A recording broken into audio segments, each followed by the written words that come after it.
Cumprimento todos os irmãos com a paz do Senhor Jesus. Cumprimento você também, meu amigo, minha amiga, todos os nossos internautas que nos têm assistido neste canal. Estamos aqui em mais uma manhã, desfrutando de uma vida diária com Deus.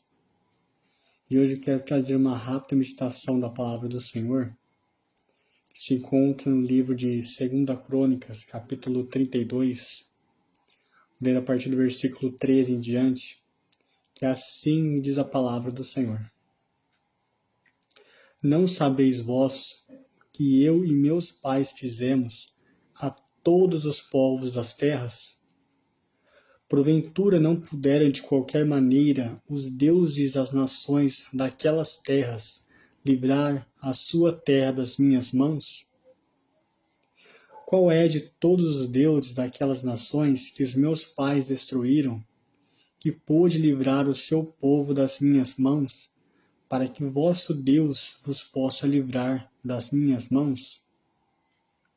Agora, pois, não vos enganeis, Ezequias, nem vos insiste assim, nem lhe deis crédito, porque nenhum Deus de nação alguma, nem de reino algum, pôde livrar o seu povo das minhas mãos, nem das mãos de meus pais, quanto menos vos poderá livrar o vosso Deus das minhas mãos. Amém. Até aqui, meus queridos irmãos, meus queridos ouvintes. Meus irmãos, este texto vai trazer um fato que ocorreu no período de reinado, em que o rei Ezequias ele começa a governar em Judá, começa a reinar na cidade de Jerusalém, e ele, após abolir a idolatria, após ele purificar o povo de Deus, trazer o povo de volta ao concerto com o Senhor, esse rei ele sofre uma afronta direta do rei chamado Senaqueribe, o rei da Síria. E este rei Senaqueribe ele se dirige até Jerusalém, sitia a cidade com todo o seu exército, seus príncipes, e ele envia cartas afrontando ao Deus vivo. E como li nessa passagem aqui, nesses versículos, Senaqueribe ele vai na sua autoconfiança, trazendo em si um histórico de vitórias, de conquistas de outras nações, por sinal nações pagãs, nações que tinham seus deuses, as suas crenças. E Senaqueribe ele olha então para Jerusalém e ele, em sua ignorância, ele diz consigo: é apenas mais uma nação, é apenas mais um Deus que eles creem. E se as outras nações, às vezes até mais numerosas que Jerusalém, eu destruir, e os deuses, vários deuses que eles criam lá foram destruídos, não puderam livrar aquela cidade das minhas mãos, quanto mais um Deus pode livrar das minhas mãos essa cidade.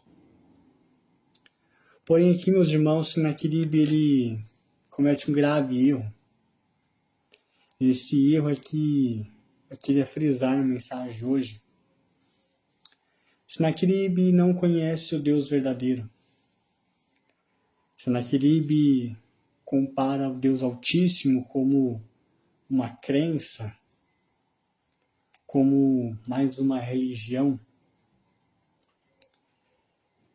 E a resposta é que o Deus dos deuses, o Senhor dos senhores, o Deus Altíssimo, o único Deus verdadeiro, um Deus que não é moldado pela mão de um homem, não é feito com barro ou com madeira, um Deus que ele diz que ninguém pode ver a sua face, tamanha santidade que ele tem, tamanha glória que ele tem, tamanha grandeza que esse Deus tem. Então Deus ele envia uma mensagem ao profeta Isaías, E naquela mesma noite, meus irmãos, meus amigos, o Senhor envia apenas um anjo. E este um anjo que o Senhor envia mata em uma única noite. Vou repetir. Um anjo que o Senhor envia mata em uma única noite 185.000 soldados assírios. Meus queridos irmãos, Deus não precisa fazer grandes coisas para Ele provar que Ele é Deus. Deus não precisa sequer usar forças humanas para lutar em uma guerra, porque nós vamos ver que quando o povo de Israel estava peregrinando pelo deserto, e ao tomar a cidade de Jericó, o Senhor pede para o povo sitiar a cidade, rodear a cidade, e após 7 voltas eles tocarem a trombeta. E a palavra do Senhor vai dizer que os muros, eles descem. Jericó era a cidade mais fortificada naquela época. E o Senhor não precisou usar nenhum homem ali para escalar o muro, ou para lançar pedras sobre o muro. A própria adoração do povo de Deus fez com que aquele muro cedesse. Tamanho poder desse Deus. Mas o ponto crucial dessa mensagem que eu gostaria de trazer é a reflexão que nós podemos tirar desse rei Senaqueribe para nossos dias atuais. Meus queridos irmãos, quantas pessoas têm levado as coisas de Deus com leviandade? Quantas pessoas têm profanado o sagrado? Acreditando que Deus está no céu, simplesmente assentado no trono, coçando as mãos, achando que Ele não está vendo nada do que está acontecendo na terra, ou que Deus está preso simplesmente às nossas mentalidades, às nossas crenças. Quando na verdade nosso Deus é um Deus que é vivo, é um Deus que intercede, que conversa, que ouve, é um Deus que tudo vê. E os maiores atributos que Deus tem, e que nesse exato instante, incessantemente, os anjos, serafins, que com suas 6 asas, 2 asas cobrem o rosto, outras 2 asas cobrem os seus pés, e outras 2 asas eles voam ao redor do trono do Altíssimo.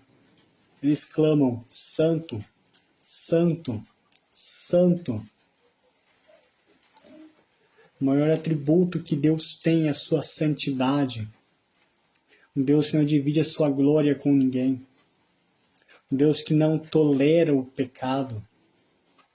Um Deus que não tolera a mentira.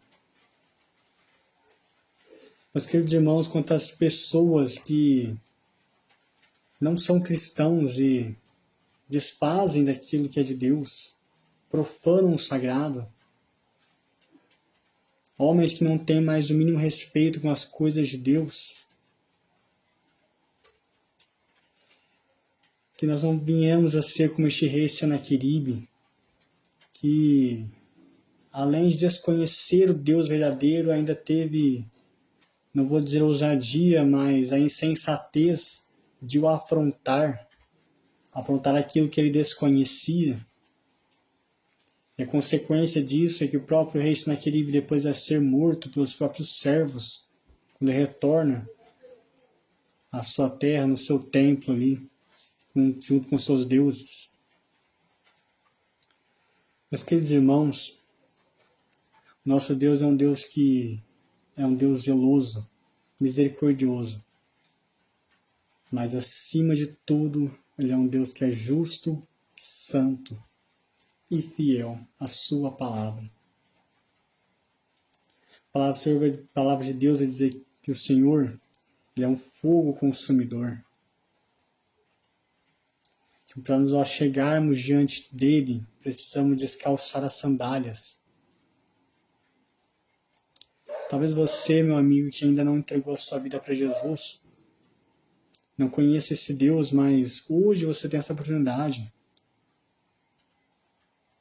Esse Deus que vai prover na sua vida, Deus que vai interceder por você, que está à frente das batalhas da sua vida. Clame por Ele. Entregue hoje a sua vida para Jesus. Que o Espírito Santo de Deus possa melhor falar no seu coração. Amém.